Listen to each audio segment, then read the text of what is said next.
There are tons of stories out there about hack Pokemon games. Some of them are really quite neat, such as the one about a version where you get a ghost as a starter. Some are ridiculous, silly stories about individuals dying after playing a game, or the game talking to them. God, don't these writers know less is more when it comes to these stories? Oh well, I digress. I grew interested in these hack games that are apparently in any thrift store, on eBay, or handed out by homeless people to random passerbyers. I didn't have the pleasure of meeting these creepy people. I merely found this particular cartridge in a trash bin when the garbage truck backed into my neighbor's dumpster. I noticed the game and asked the trash man if I could take it, and he didn't seem to mind. It was thrown away after all. I, of course, checked with my neighbor to confirm if they actually didn't want it, though they seemed perplexed as if they'd never seen it in their life. Their son made a grab for it, a little boy who saw the Charizard on the cover crying out, "Pokemon, I want, Mommy!" But his mother told him no, seeing as I found it. He didn't even have a Game Boy anyway, he just liked Pokemon. Thinking nothing more, I simply went home, looking at the cartridge's sticker on the way.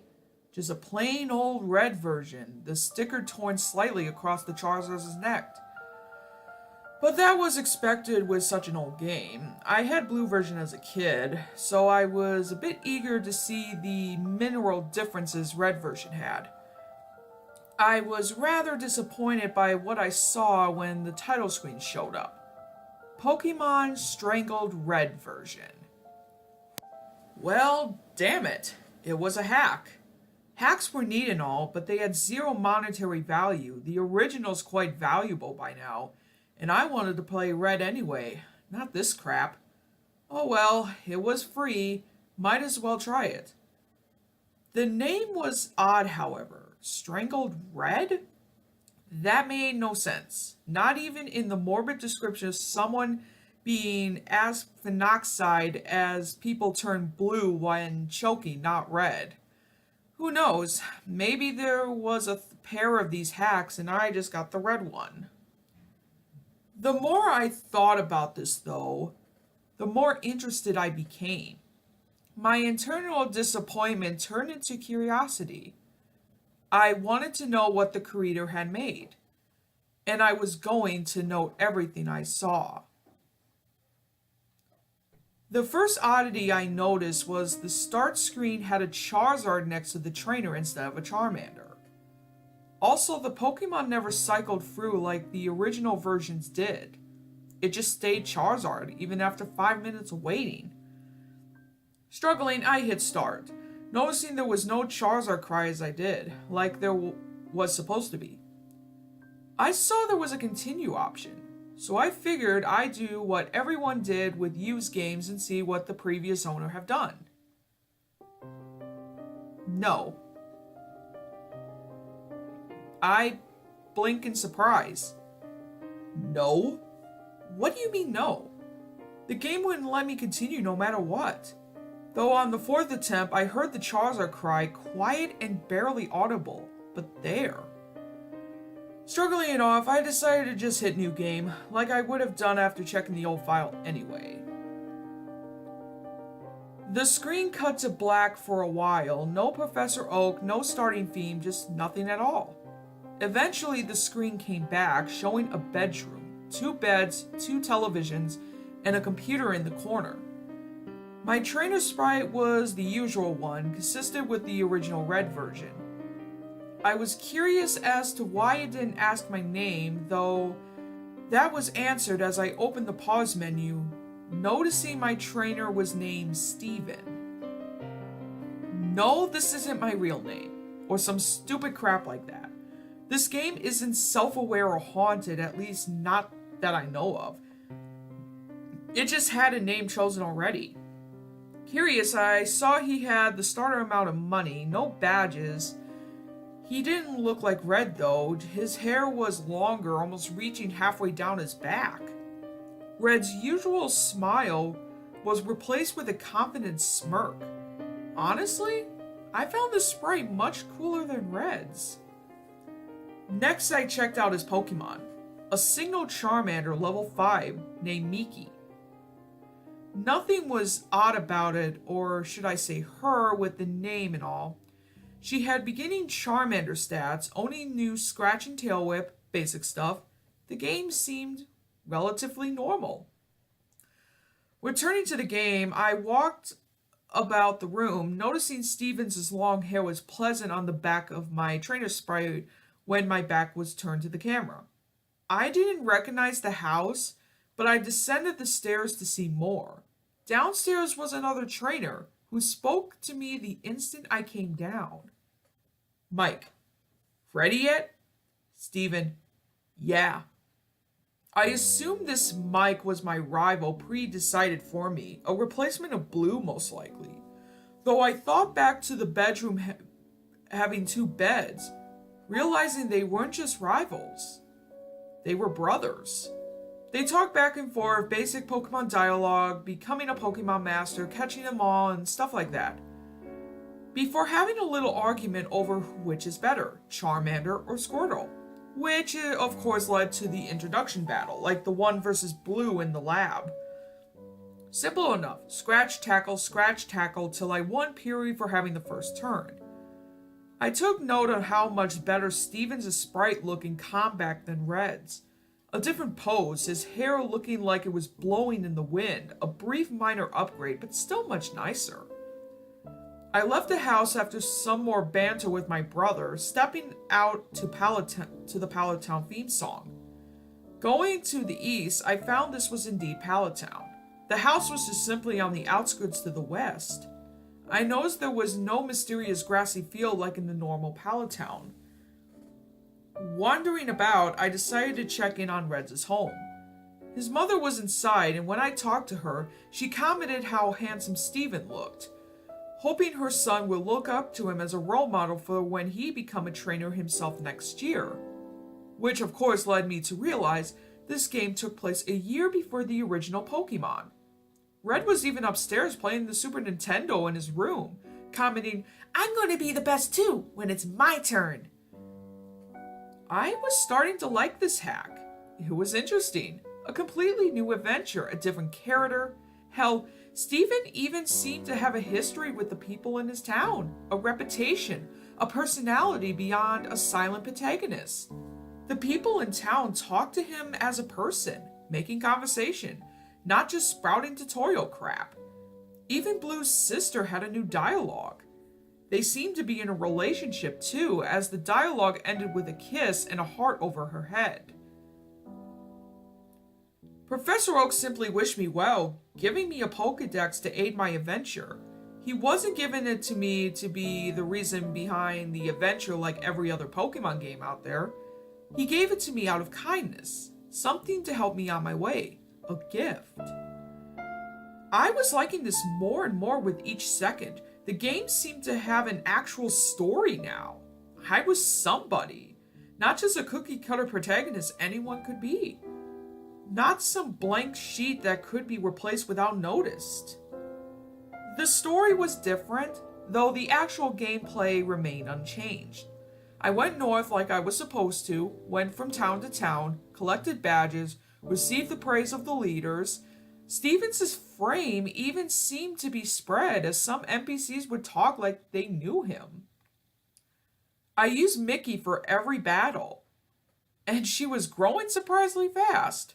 She handled Brock with ease, even pounded Misty with no trouble at all.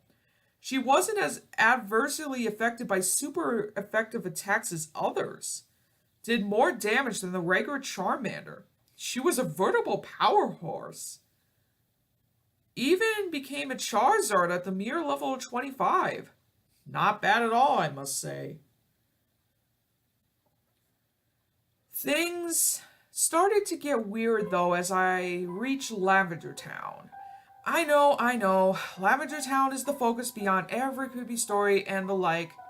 but it was the only place that was noticeably different. There was no Team Rocket invasion, which I found odd, though I did remember this was a year in the past, so the invasion wouldn't occur until Red's time.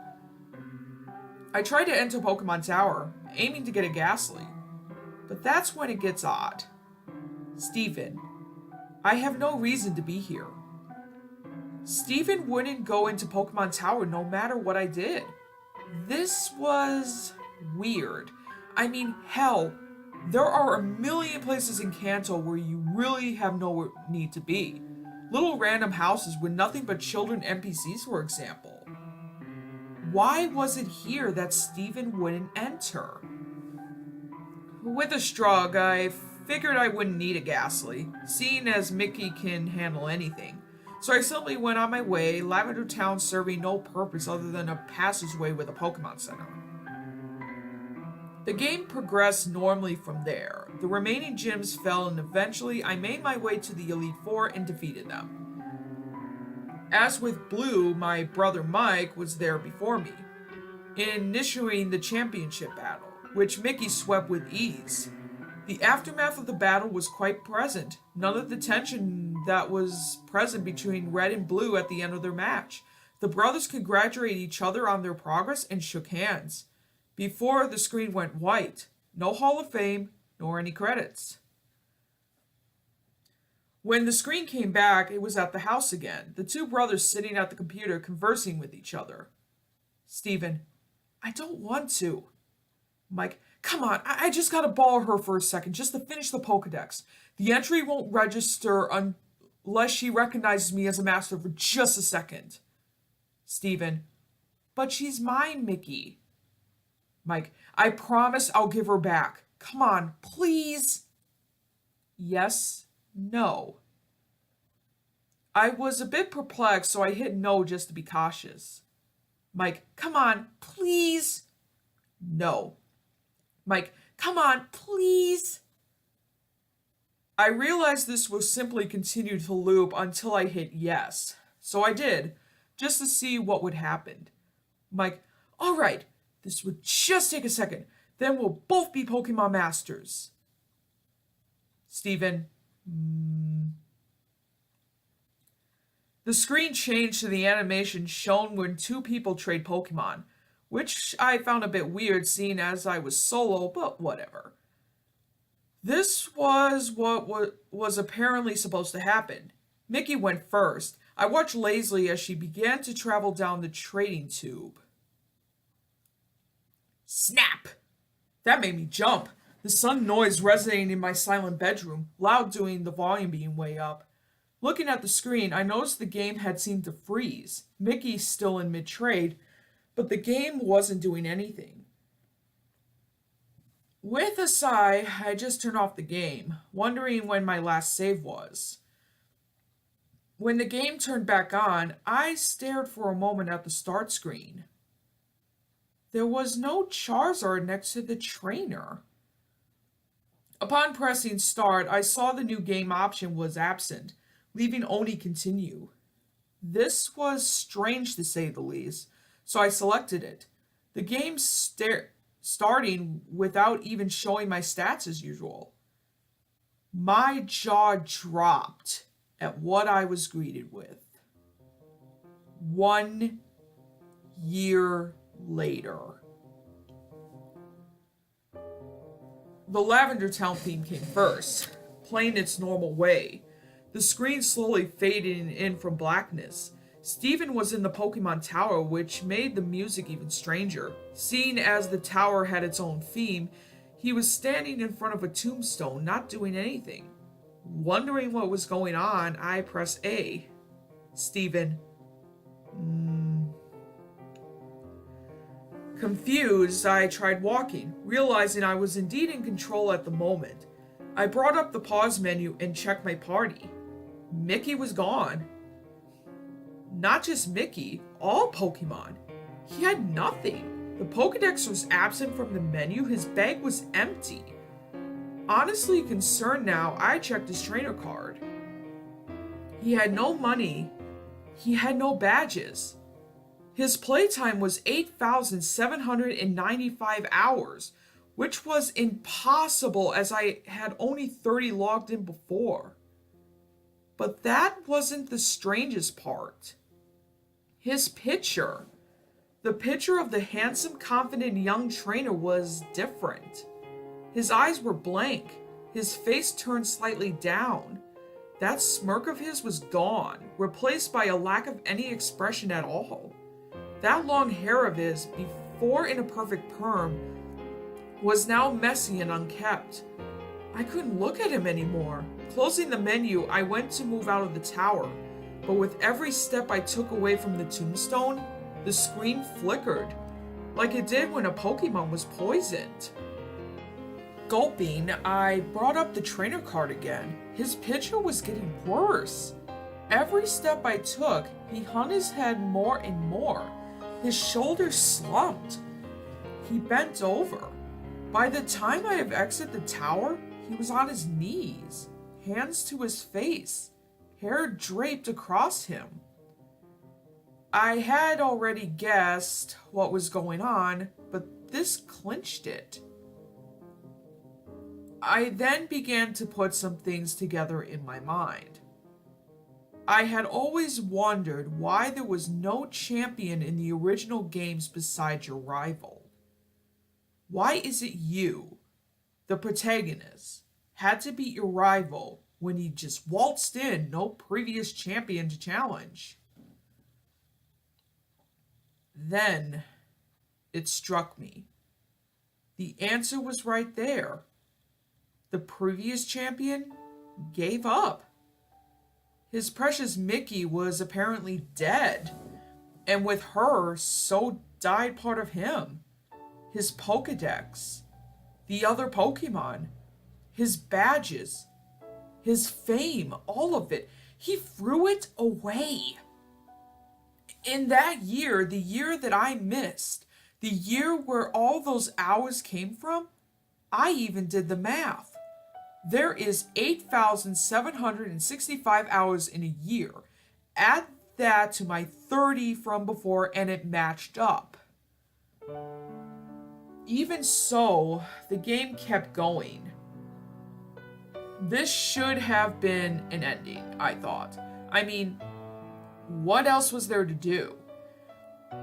I had no Pokedex, no Pokemon, not anything.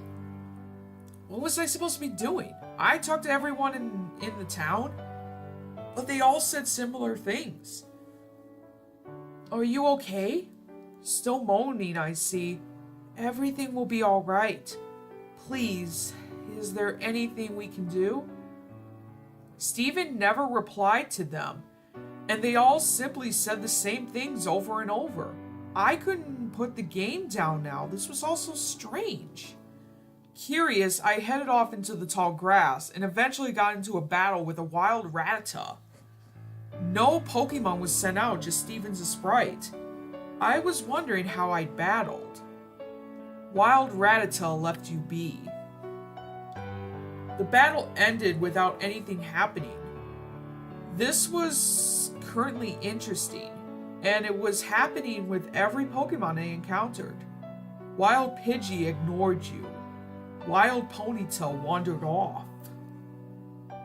The music never changed either. No matter where I went, Lavender Town came from the speakers, following me.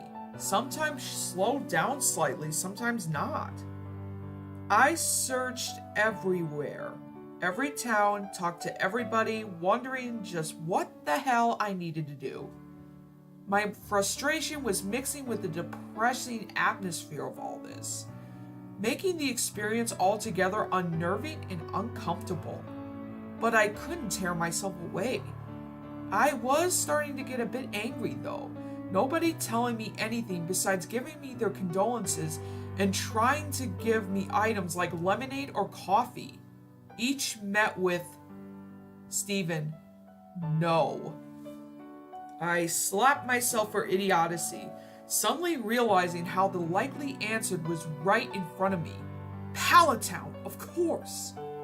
When I went there though, which took a long time having to walk, no Pokedex to No Pokemon to fly with, no bicycle to ride, and Steven only seemed to move half the regular movement speed. It wasn't much different. I first tried talking to Professor Oak. These things happened. You were just unlucky. Next, I tried Blue's sister. Please, don't leave home again. Red's mom wouldn't even talk to me at all. With nowhere else in mind to go, I walked to the west, finding the house from the beginning, which I had never entered since leaving Palatown. Inside was Mike, but talking to him was just as useless. Mike, I'm so sorry. I pondered for a moment if really was the ending. Steven doomed to do nothing but roam Kanto in misery, haunted by the memories, forced to listen to everyone's concerns about him. As a last-ditch effort to do anything, I went to the bedroom and walked over to the bed. Steven, I'm going to sleep. The screen faded to black for a moment, but then slowly faded back in, the world having a black tint to it, the Mike sprite lying in the other bed. I assumed this meant it was night. Steven, I'm going to do it. Do what? Again, I had no idea. I tried expecting everything in the room, nothing happened. As soon as I left the house, another dialogue. Steven, it can bring her back. It can do anything. What the hell was it? Something that can do anything? I couldn't for the life of me figure it out. Wandering about, I tried leaving Palatown the usual way. Steven, not that way. He wouldn't go any further. I tried the homes. Steven, screw them. I quirked my eyebrow at that, forgetting for a moment this was not a real Pokemon game. The variety just took me off guard. I continued to look around, but there was nowhere I could go. Until I accidentally stepped onto the ocean, and Steven walked right in. Only the upper half of his sprite visible, like the swimmers you encounter in the Cerulean gym. I didn't know he could swim. Steven, the missing one. Missing one? I paused for a moment. Oh no, he couldn't possibly mean that? I hadn't tried the missing no trick on this hack yet, but it just fit too well. That had to be what he meant. I surfed all the way towards Cinnabar. I began to feel something was off. More so than this already was. Silence. The Lavender Town theme had stopped. There was no noise at all, nor there were any Pokemon. I just kept going, finding Cinnabar and surfing up and down to the east coast. Lo and behold, Wild Missino appeared. Steven, mine! Wild Missino was caught. What the hell? Steven didn't do anything. He just commanded that atrocity of broken data to join him. No. Become his possession, and it did. I was getting more and more disturbed by this all. Checking the start menu, I saw Missino was not in my party, but instead an item, making things even stranger. I checked the trainer card as well. Steven has his back to me, his long hair draped behind him, his hands in his pockets, nothing else. Remembering what he said at the start of this night, I realized what I had to do. I surfed to land and made my way northeast to, where else? Lavender Town. Along the way, I noticed all the trainers, oddly still out at this hour, wouldn't look at Steven. All of them turning when he passed, even those that were normally static. I tried talking to one of the officers in the guardhouse type buildings. Just go. They all said the same thing, though one sent chills down my spine. Sometimes dead is best. My hands were sweating by this point. Stephen was about to try the impossible. Some would see it as a crime against nature, which many of these people shared that opinion. I sealed myself. It's just a game, and I was going to complete it. It took an eternity to reach Pokemon Tower, but I got there eventually. Taking a deep breath and heading towards the tombstone, I remember which one. The image of Steven standing before it was burned into my mind after all. First, I tried inspecting it. Steven, Miki. Nothing happened. With a gulp, I opened the menu and selected Missino from the bag. Oak, Steven, don't use it! I was reminded of when Professor Oak would magically tell you that you couldn't use a key item somewhere, like when using the bicycle in a building. Though the message this time was different. Even worse, Steven responded to it. Steven, in a world that cheated me, why should I play fair? Steven, use it. Steven obtained glitched. What in God's name did I obtain? I couldn't tell you, because the game took away my control. Without my input, Steven began to leave the tower on his own, walking single step by single step. The Lavender Town theme started again as he left the tower and began his atrocity's slow journey against my will. Every time he crossed one of the borders where the music would change, it got progressively slower, more and more disturbing. By the time he reached Cerulean City, it was a demonic rumbling. I just stared, watching him, trying to guess where he was going, but it was getting more and more obvious. He was heading to Pallet Town. The music had all but stopped when he got there, playing single note by single note. He went exactly where I had guessed, right to his own house, inside and up the stairs. At this point, there was no music. Steven moved step by step, stopping at his brother's bed, turning to face him. At first, I thought the game froze. He didn't do anything, simply just stood there, and I couldn't move him. I did, however, found out that I could open the pause menu. I was terrified to look, but I couldn't stop myself. I selected his trainer card. There was a low growl noise, like a distorted Pokemon cry. Steven was looking at me again, directly at the screen. He was hunched over, his bangs obscuring his face. His hair was wild and feathered out. Between his bangs, there wasn't even a face at all, just black, two red eyes looking straight forward, a white grin contrasting with the darkness. That wasn't all. His name was now Steven. I couldn't look away, my eyes glued to his, not breaking contact for some time.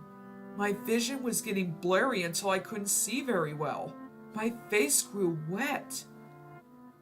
I was crying like a baby.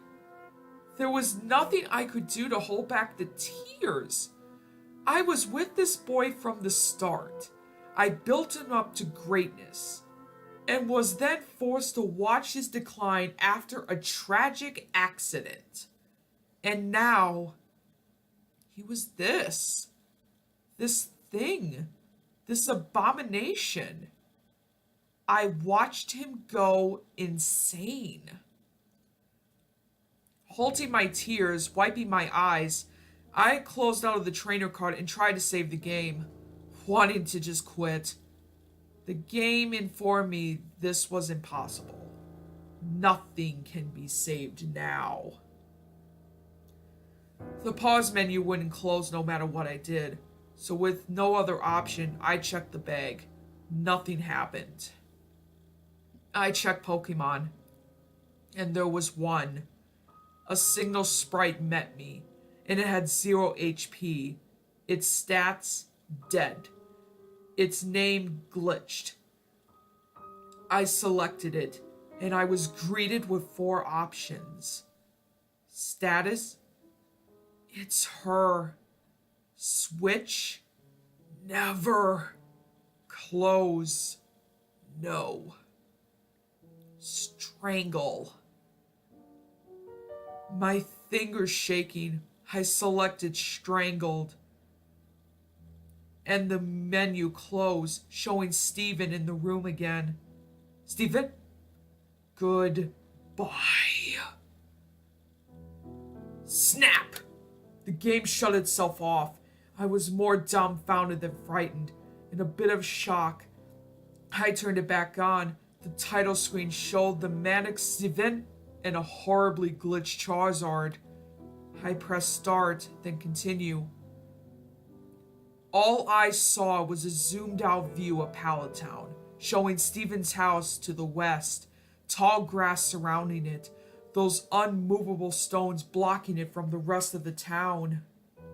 The image was completely static, no music, no movement, before fading to white, going back to the title screen. It was as it had been when I first popped it in. A trainer and a Charizard. I attempted to hit continue. No.